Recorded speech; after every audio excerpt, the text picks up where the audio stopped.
Students, good morning. As we have discussed in the last lecture, the definition of the function. Clear? What is the function? I have explained that let A and B are two non-empty set, then a rule F which associates or connect to every element of the first set to a unique element of the capital set. Then this kinds of the connection is said to be the function from A to B, and we used to write F from A to B. See the definition again. Let A and B is supposed to non-empty sets, then suppose every element of A, it means first set, is connected to unique means one and only one element of the capital set B, then this F is said to be a function from A to B. Clear? And in this case, the first set is said to be the domain of the function, and the second set, no doubt, codomain, and the every element of the form Fx, where x belongs to capital A. Every element of this form is said to be the range elements. Clear? Range sets. So this thing we have discussed, and one more definition I have told you ki what is the particular condition when the relation becomes the function. A relation from A to B becomes a function if two condition is hold. First condition, if the domain of that relation becomes first set capital A, and second condition is saying that no any two ordered pair having the same first element lies in that relation. Then in this condition, this relation becomes a function. So this thing we have discussed. Now we are going to extend our ideas of the function. Our main topic is types of the function. So here already I have made some four function here. Just I want to show you. Just look this four function. This is F1, this is F2, this is F3, this is F4. And in all the cases, their corresponding domain and codomain has been written. Here A1B1, A2B2, A3B3 and A4B4. Clear? Now I have made some collection from the element of the first set to the element of the second set. Clear? You have to check. Just see what is the differences between these functions. So first of all, just focus on the F1. In the F1, what we have seen that F1 में हम क्या देखते हैं कि domain A1 के तीनों element A1 Y से connect है, 2 X से कनेक्ट है, 3 भी Y से कनेक्ट। इसका मतलब 1 और 3 Y से कनेक्ट है। क्लियर? इसका मतलब यहाँ पर A1 में हमें एक दो एलिमेंट ऐसे हैं जिनके इमेज क्या है, same. Clear? It means first set में मेनी एलिमेंट्स हैं, 1 and 3 ढेर सारे एलिमेंट जो केवल एक ही एलिमेंट से कनेक्ट है। और रफली we can say suppose this is 1, this is 3. Here many are there, but here they are connected with the Y only. Just leave it. What about 2 and X? 2 is connected with X, तो छोड़ दो। 1 और 3 विषय सोचो, 1 और 3 दोनों की image same है, that is the Y. Clear? तो एक रफली हम आइडिया लगाते हैं कि यहाँ ढेर सारे थे, यहाँ पे 1 थे, मतलब ये मेनी है, यहाँ कितने 1 है। तो बेटा ऐसे टाइप्स के फंक्शन को क्या कहते हैं, मेनी वन फंक्शन। मतलब पहले में दो या दो से ज्यादा एलिमेंट एक ही एलिमेंट से कनेक्ट हो, इसका मतलब दो और दो से ज्यादा एलिमेंट की इमेज क्या हो, सेम हो, ऐसे फंक्शन को क्या कहते हैं, मेनी वन। क्लियर? तो what is the definition of many one function?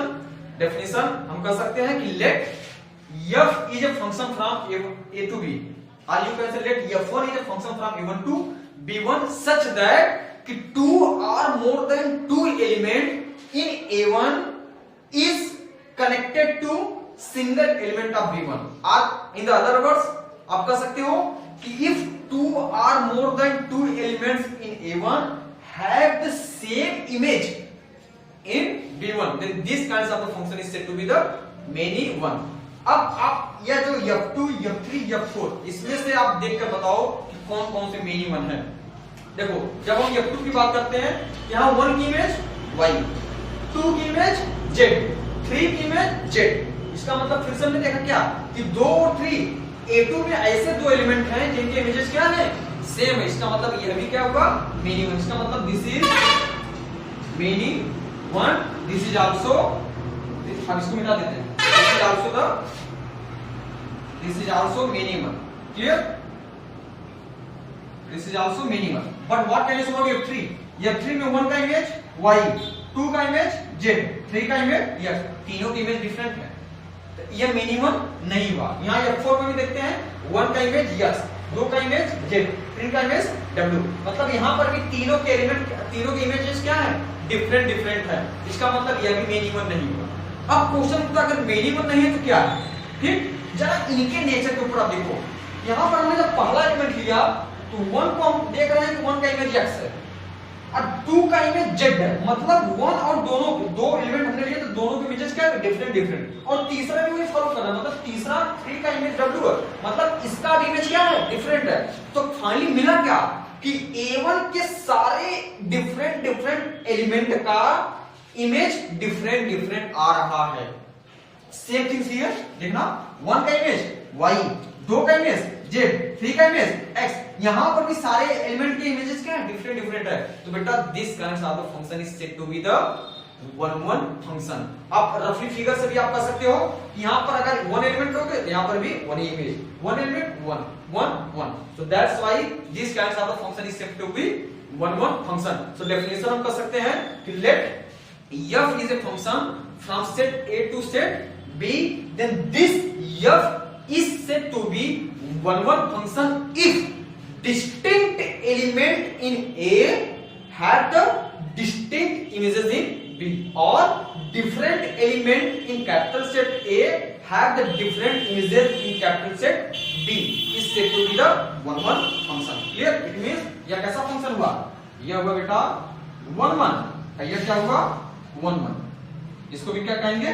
1-1। एक 1-1 फंक्शन का एक और नाम है बेटा जिसको कहते हैं इंजेक्टिव। क्लियर? इंजेक्टिव मतलब 1-1 ही।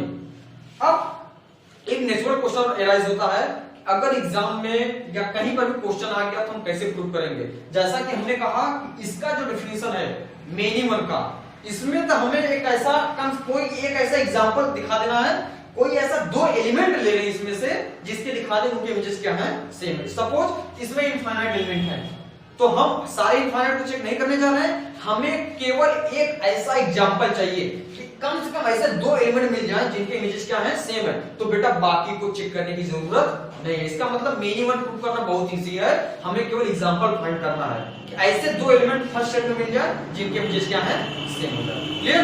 लेकिन 1-1 की जब बात करते हैं, क्योंकि 1-1 का डेफिनेशन कहता है कि इसके हर एलिमेंट का डिफरेंट इमेज होना चाहिए। इसका मतलब यहां पर हमें डोमेन के हर एलिमेंट को चेक करना है, ठीक। तो इसका मतलब अब मान लो इसमें इनफाइनाइट एलिमेंट हो गए, तब तो ये प्रोसेस बहुत क्रिटिकल हुआ, बहुत टाइम टेकिंग हुआ। इसके लिए हम आपको ट्रिक बताएंगे कि कैसे आप 1-1 दिखाएंगे। अभी इसको छोड़े रहिए। क्लियर? अब हम जा रहे हैं 2 और special types of function define करने। उससे पहले जरा आप फिगर F1 और F2 को फिर से देखिए। दोनों फंक्शन मिनिमम है, नो डाउट, लेकिन अब इन दोनों मिनिमम में क्या डिफरेंसेस हैं विद रिस्पेक्ट टू कोडोमेन। आप जरा कोडोमेन के एलिमेंट देखिए और हमें डाउट बताइए, सॉरी डिफरेंस बताइए कि दोनों में डिफरेंस क्या है। अच्छा हम बताते हैं। यहां पे डोमेन में, कोडोमेन में 2 एलिमेंट है, x और y। यहां पर कितने एलिमेंट है, 3 एलिमेंट है, x, y और z। दूसरी चीज, यहां पर जो दोनों एलिमेंट है x और y, यह दोनों A1 के किसी न किसी एलिमेंट से कनेक्ट है। फॉर एग्जांपल x इससे कनेक्ट है, तो मतलब x किसका इमेज है, 2 का इमेज, y किसका इमेज है, 1 और 3 का इमेज है। अब जरा यहां देखते हैं, यहां पर हम देखते हैं कि y किसका इमेज है, 1 का, z किसका इमेज है, 2 और 3 का। But what can you say about x? इस x के बारे में आप क्या कहेंगे? यह तो फ्री होकर यहां बैठा है, जो किसी भी पार्टिसिपेशन में भाग नहीं लिया है, किसी से भी कनेक्ट नहीं है, यही हमारा इसमें क्या है, डिफरेंस। इसका मतलब हम यहां पर क्या देखते हैं कि इस मिनिमम फंक्शन में कोडोमेन में एक ऐसा एलिमेंट प्रेजेंट है जो किसी से वास्ता नहीं रख रहा है, वो फ्री है और किसी से कनेक्ट नहीं है। लेकिन यहां पर तो कोडोमेन के सारे एलिमेंट इंगेज हैं, किसी न किसी एलिमेंट के इमेजेस हैं, लेकिन यह x क्या है, फ्री है। यही हमारा डिफरेंस है। नाउ यहां पर भी आप देख सकते हो वही डिफरेंस। यहां पर हमने देखा, यहां पर कोडोमेन में x, y, z है, 3 एलिमेंट है, तीनों किसी न किसी एलिमेंट के इमेज है। फॉर एग्जांपल x किसका इमेज है, 3 का, y किसका इमेज है, 1 का, z किसका इमेज है, 2 का, ठीक। यहां पर x किसका इमेज है, 1 का, z किसका इमेज है, 2 का, w किसका इमेज है, 3 का। बट फिर से वही क्वेश्चन, आप y की भी सभी क्या कहेंगे? What can you say about y? y फिर से फ्री बैठा है, वो किसी से कनेक्ट नहीं है। It means y the elements y don't have any pre images, y का कोई प्री इमेज नहीं है, जबकि x का प्री इमेज है। x का प्री इमेज क्या है 1, z का प्री इमेज 2, w का प्री इमेज 3, लेकिन y का कोई प्री इमेज नहीं है। क्लियर? तो बेटा on the behalf of this nature, इसी नेचर के बिहाफ पे हम दो और फंक्शन डिफाइन करते हैं जिनका नाम है ऑनटू फंक्शन। अगर कोडोमेन को देखो, अगर कोडोमेन के सारे एलिमेंट इंगेज हो गए, इसका मतलब ये सारे एलिमेंट डोमेन के किसी न किसी एलिमेंट से कनेक्ट हो गए, तो ऐसे फंक्शन को हम क्या कहेंगे ऑनटू फंक्शन। ऐसे फंक्शन क्या कहेंगे ऑनटू फंक्शन। इसका मतलब यह फंक्शन कैसा हुआ ऑनटू मेनी वन, ऑनटू भी हुआ, इसी तरह यह भी क्या हुआ, यह भी क्या हुआ ऑनटू हुआ। क्लियर? यह भी क्या हुआ ऑनटू। और ऑनटू फंक्शन का एक और नेम है सरजेक्टिव फंक्शन, इसी को कहते हैं सरजेक्टिव फंक्शन भी। क्लियर? अब बेटा क्वेश्चन उठता जब यह ऑनटू हो गया तो इसको क्या कहेंगे, तो जाहिर सी बात है कोई और एक नाम होगा, यस एक और नाम जिसको कहते हैं इनटू। तो ऐसे फंक्शन कोडोमेन में अगर कोई ऐसा एलिमेंट है जो फ्री बैठा है, जो किसी से कनेक्ट नहीं है, जो किसी का प्री इमेज नहीं है, तो ऐसे फंक्शन को क्या कहेंगे इनटू फंक्शन। तो यह क्या होगा इनटू फंक्शन, यह क्या होगा into function. Clear? I think आपके चार डेफिनेशन क्लियर हुए होंगे। पहला क्या है वन वन फंक्शन, दूसरा मेनी वन फंक्शन, तीसरा ऑनटू फंक्शन, चौथा इनटू फंक्शन। वन वन को ही हम इंजेक्टिव कहते हैं, ऑनटू को हम सबजेक्टिव कहते हैं। क्लियर? बाकी दोनों को एक ही नाम है मेनी वन और इनटू। क्लियर? फिर से डेफिनेशन देख लीजिए। मेनी वन क्या कहता है कि late f is a function from a to b such that two or more than two element in capital A have the same image in B. इधर many इधर one, this kind of function is said to be many one. One one क्या कहता है कि late f is a function from a to b such that the different element in A have the different images in B is said to be the one one function. अब तीसरा definition इस nature के हिसाब से हम define करने जा रहे हैं इनटू और ऑनटू का। ऑनटू क्या कहता है इसके सारे एलिमेंट किसी न किसी से कनेक्ट होने चाहिए। क्लियर? इसका मतलब हम कह सकते हैं कि late f is a function from a to b then this function f is said to be onto function if every element of b is connected at least one element of the a, या एक किसी कम से कम एक element से connect होना चाहिए। Clear? और दूसरा डेफिनेशन एक और इसका डेफिनेशन यहां से आता है। एक चीज बताओ बेटा, जब इसके सारे एलिमेंट कनेक्ट हो जाएंगे तो इस कंडीशन में जो रेंज एलिमेंट होगा वो कोडोमेन के इक्वल हो जाएगा कि नहीं? ठीक, ये एक इंपॉर्टेंट पॉइंट है। इसके दो कंडीशन होते हैं ऑनटू के। पहला तो हम यह चेक करेंगे कि सारे एलिमेंट कनेक्ट हैं कि नहीं, और दूसरा क्या कि if range becomes equal to codomain then this function is automatically become the onto function. Clear? और चौथा जो हमने बताया है into function. into क्या कहता है कि कम से कम हमें यहाँ पर कम से कम एक ऐसा एलिमेंट मिल जाए जो किसी से कनेक्ट नहीं है। तो डेफिनेशन क्या निकलता है let f is a function from a to b such that there exist at least one element in b which don't have any pre-images in A। मतलब कम से कम एक ऐसा एलिमेंट इसमें है, एक से ज्यादा हो सकते हैं लेकिन कम से कम एक रहना चाहिए जिसका कोई प्रीमिसेस ना हो, इसका मतलब जो किसी से कनेक्ट ना हो। तो ऐसे फंक्शन के क्या कहेंगे into function. Clear? So these are the types of the function. अब हमारा कुछ और special types of the function है, उसको देखते हैं। ठीक है? और इसके एग्जांपल आप हम दिखा सकते हैं। और आपको भी एक चीज और बताना भूल गए कि जो जैसे हमने बताया कि वन वन के केस में आपको सारे एलिमेंट चेक करना है, लेकिन मेनी वन के केस में आपको एग्जांपल फाइंड करना है। अब what can you say about onto और इनटू? इनटू तो बहुत इजी है क्योंकि इनटू में भी हमें एक ऐसा फाइंड करना जो किसी से कनेक्ट ना हो। तो इनटू में क्या करते हैं, कोशिश करते हैं एग्जांपल से ही प्रूव करने के कि एक ऐसा एलिमेंट इसमें मिल जाए हमें किसी भी तरह, क्योंकि जैसे हमको x मिल गया और हम दिखा दें कि x कनेक्ट नहीं है तो हमें y और z चेक करने की जरूरत ही नहीं है, हमारा काम हो गया। लेकिन बेटा जब हम ऑनटू की बात करते हैं तो फिर से वन वन की तरह यहां पर भी हमें कोडोमेन के सारे एलिमेंट चेक करना होगा। जैसे यहाँ पर एक्स वाई है, दोनों चेक करो, दोनों चेक करना होगा। मान लो यहाँ एक्स वाई जेड है, तीन है, तीनों चेक करना होगा। सपोज यह इनफाइनाइट सेट है, रियल नंबर का सेट है, नेचुरल नंबर का सेट है, तब क्या करेंगे, अब एक एक एलिमेंट चेक नहीं कर सकते। ठीक, तो वहां पर हम एक प्रोसेस अप्लाई करते हैं, जैसे हमने आपको वन वन में कहा, इसी तरह ऑनटू में भी एक प्रोसेस दूसरे मेथड यूज करते हैं, उसको हम जा रहे हैं बताने कैसे हम किसी फंक्शन को वन वन और ऑनटू प्रूव करेंगे। बट आपके लिए मिनिमम एंड इनटू के लिए आपको एग्जांपल ढूंढना होगा। जैसे हमने यहाँ पर ऑनटू के लिए केस बताया कि इसमें सारे एलिमेंट इंगेज हो जाते हैं, कनेक्ट हो जाते हैं, इसका मतलब रेंज इसका कोडोमेन के इक्वल हो जाता है। यहाँ पर भी तो कुछ ऐसा रिलेशन हम फाइंड कर सकते हैं। बेटा देखो, अगर इनटू होगा तो कम से कम एक एलिमेंट ऐसा होगा जो कोडोमेन में तो होगा लेकिन रेंज में नहीं होगा। इसका मतलब इस केस में रेंज हमेशा कोडोमेन से छोटा होगा। तो यहां पर कंडीशन क्या बताता है, if a function f from a to b is given such that the range is smaller than the codomain, जिसको मैथमेटिकल सेंटेंस में कह सकते हैं कि range is proper subset of the codomain, range is proper subset of the codomain, then this kinds of a function is said to be the integral function। Clear? अब हम आपको जा रहे हैं बताने, एक छोटा सा एग्जांपल में भी सारे कंडीशन में ले रहे हैं, उसके बाद हम आपको जा रहे हैं बताने। वैसे एक्सरसाइज में ढेर सारे एग्जांपल्स हैं, तो हम एक्सरसाइज के प्रॉब्लम ही आपको दिखा देंगे कि कौन कौन से क्या है, लेकिन हम उसके पहले एक चीज आपको बताना चाहते हैं कि कैसे हम 1 1 और इन ऑन टू फंक्शन दिखाएंगे। ठीक है, इसको आप नोट कर सकते हैं और हम वीडियो पॉज करने जा रहे हैं, आगे दिखाते हैं।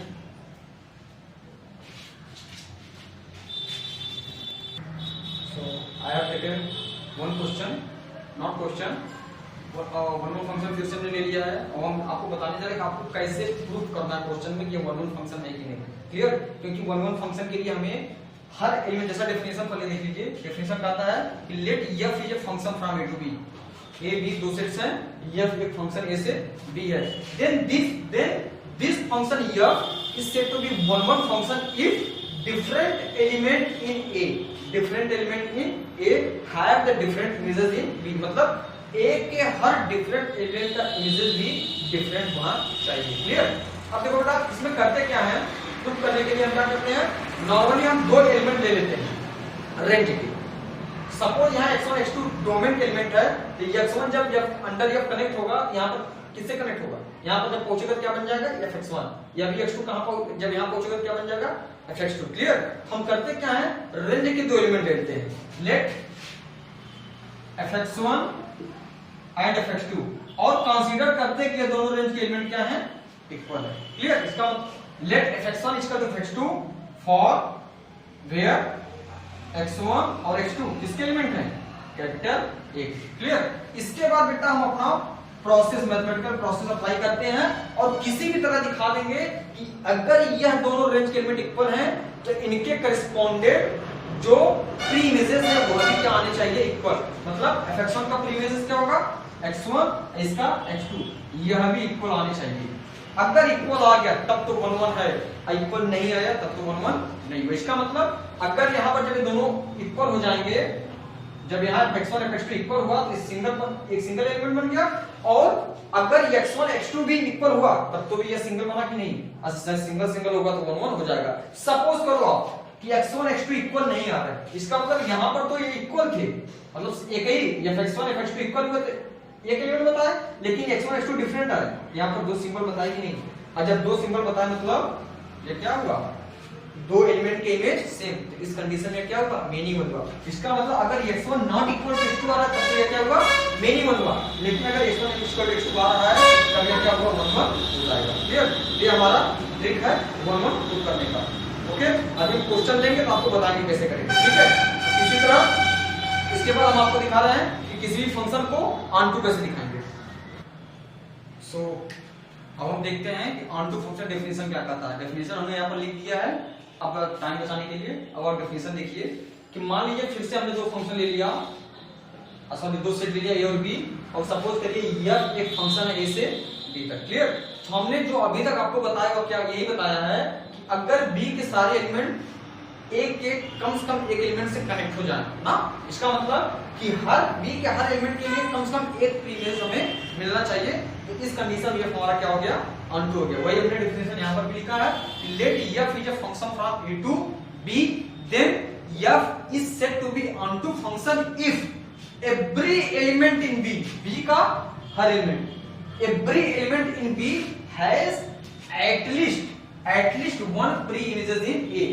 इनसे हर एलिमेंट का कम से कम एक प्री इमेजेस होना चाहिए। यहाँ पर आपको थोड़ा फोकस करिएगा, एटलीस्ट लिखा है, at least one pre images in A। Clear? 10, इसका मतलब अगर ऐसा हो गया तब तो ये फंक्शन ऑन टू हो गया। अब थोड़ा दूसरे तरीके से सोचिए, यह कह रहा मान लीजिए इसमें ढेर सारे एलिमेंट है, कैपिटल बी में ढेर सारे एलिमेंट है, क्लियर। तो कहता है कि आप रैंडमली एक y को ले लीजिए, कोई एक एलिमेंट को ले लीजिए, हमने क्या लिया y ले लिया।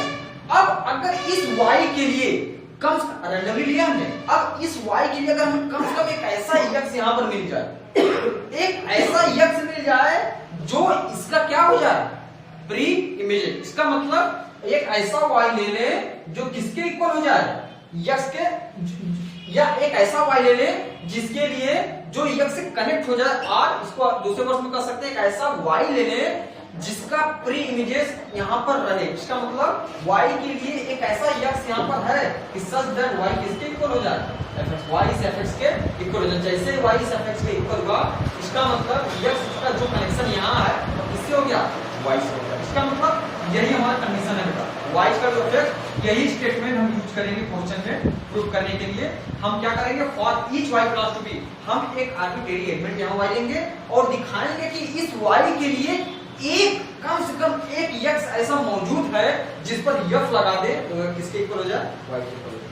क्लियर, यही चीज यहां यूज करेंगे। सेकंड, आपको जो कोडोमेन का रिस्पॉन्स बताया है कि ऑनटू कब होता है, जब f is onto if and only if range of function f is equal to codomain, range किसके इक्वल हो जाए कोडोमेन के। आप इसको भी यूज कर सकते हो, लेकिन बेसिकली हम इस स्टेटमेंट को यूज करते हैं, ठीक। अब जरा हम यहां पर जो अंडरलाइन किए हैं एटलीस्ट वन, यहां पर कह रहा बेटा कि मान लीजिए वो यह y है, यहां पर x है, यह कहता कि इस y के लिए कम से कम एक प्रीमिजेस, इसका मतलब एक से ज्यादा भी प्रीमिजेस पॉसिबल है। तो डिफरेंस क्या है एक्चुअली, अगर हम केवल एक लिए इसका मतलब ये क्या है 1 ऑनटू तो है ही, आप छोड़ दीजिए, अब हम मिनिमम और 1 की बात कर रहे हैं। अगर एटलीस्ट 1 कर रहा है, एटलीस्ट 1 मतलब कम से कम एक, अब मैक्सिमम कुछ भी हो सकता है। अगर हम एक की बात करें तो इसका कितने, इस y के कितने प्रीमिसेस एक, इस कंडीशन में यह ऑनटू क्या हुआ 1 हुआ।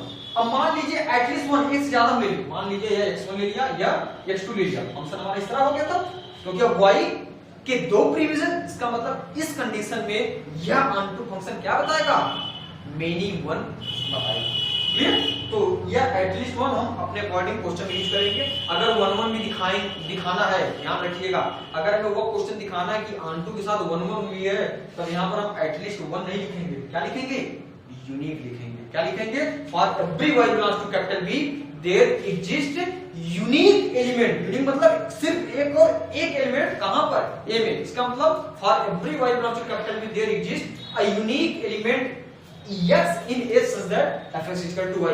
ये कंडीशन जैसे ही होल्ड किया तैसे तुरंत फंक्शन क्या हो गया ऑनटू हो गया। तो आई थिंक अब आपके डाउट क्लियर हो गए और ढेर सारे एग्जांपल हम डिस्कस करने जा रहे हैं क्योंकि एक्सरसाइज में लॉट्स ऑफ प्रॉब्लम है, वहां पर आपकी प्रॉब्लम क्लियर हो गया और हम दिखाएंगे ये स्टेटमेंट लिखना भी आप क्लियर कर ऑनटू के लिए हम ये स्टेटमेंट हमेशा यूज करेंगे। क्लियर, इसके हेल्प से, क्योंकि यह y हमने आर्बिट्रेरी, हमने केवल y के लिए दिखाया कि y के लिए सेटिस्फाइड हो रहा, तो इसी तरह b के हर एलिमेंट के लिए सेटिस्फाइड हो जाएगा और ऑनटू हो जाएगा।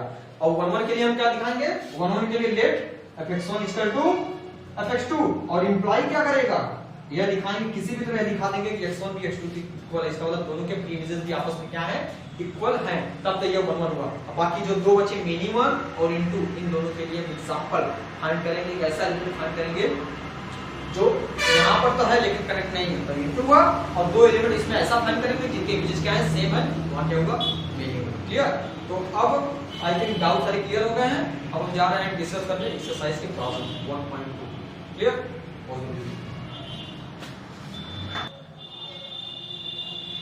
तो स्टूडेंट्स एक्सरसाइज स्टार्ट करने से पहले दो फंक्शन में यहाँ और पढ़ने हैं, जिसमें पहला नाम है कांस्टेंट फंक्शन है, दूसरा आइडेंटिटी फंक्शन है। कांस्टेंट फंक्शन बहुत इजी है।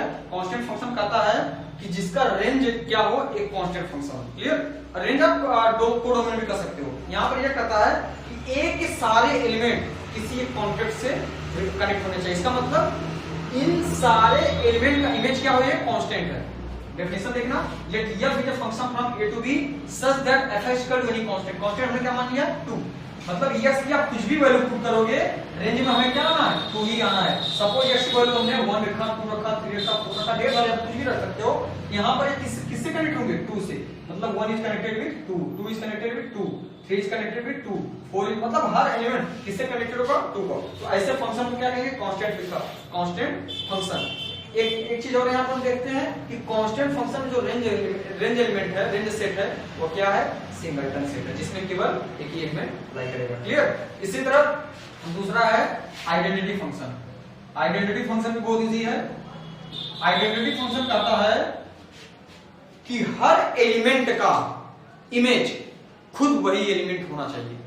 क्लियर। हर एलिमेंट, किसी भी एलिमेंट का 1 का इमेज 1 ही, हाफ का इमेज हाफ, 3 का इमेज 3, -4 का इमेज -4। क्लियर। इसका मतलब अ फंक्शन, इसको इस तरह डिफाइन करते हैं, let identity function IA is defined from A to A such that IA of x is equal to x। इसका मतलब x का इमेज क्या हो, x ही हो, for every x belongs to capital A। यहाँ पर हमने दोनों सेट सेम लिया है। क्यों? इसलिए लिया है कि अगर आप यहाँ पर कोई सेट मान लो A और B ले रहे हो, तो A में अगर 4 एलिमेंट है 1 2 3 4, उनके इमेजेस भी तो सेम होंगे, 1 2 3 4 ही होंगे। इसका मतलब जो दूसरा सेट होगा वो भी क्या इसी के इक्वल होगा, इसीलिए हमने इन दोनों का क्या किया है सेम लिया है। इसका एग्जांपल आप दिखा सकते हो। मान लो A में कितने हैं 4 एलिमेंट है 1 2 -1 -2। क्लियर। तो 1 का इमेज क्या होगा 1 ही होगा, 2 का इमेज क्या होगा 2 ही होगा, -1 का इमेज क्या होगा -1 ही होगा, -2 का इमेज क्या होगा -2 ही होगा। यहाँ पर हम देख रहे हैं कि दोनों क्या है सेम फंक्शन है A to A। ये हमारा क्या है आइडेंटिटी फंक्शन। आइडेंटिटी फंक्शन की सबसे अच्छी खासियत है कि अब खुद का इमेज खुद ही होता है। क्लियर। यहाँ पर आई थिंक आइडेंटिटी फंक्शन भी क्लियर है। और तीसरा क्लास वाले में एक और पढ़े थे इक्वल फंक्शन। इक्वल फंक्शन अगर हम लेट f और g तो फंक्शन ले लें, f और g सपोज करो दो फंक्शन है जो सेम डोमेन D पर डिफाइंड है, जिनके डोमेन क्या है D सेम है, then this two function are said to be equal function if their images are same। इसका मतलब f and g are defined over the same domain D, then this function f and g are said to be equal function if fx equal to gx or every x belongs to D। fx क्या है इसका range element है, gx क्या है इसका range element है। दोनों के रेंज एलिमेंट क्या है इक्वल होने चाहिए। अगर इक्वल है तब ये फंक्शन क्या है इक्वल फंक्शन। और x कहां पे बिलोंग करेगा दोनों का domain same, that is capital D। यहां पर आई थिंक ये सारे टॉपिक क्लियर है। Now we are going to start the exercise question.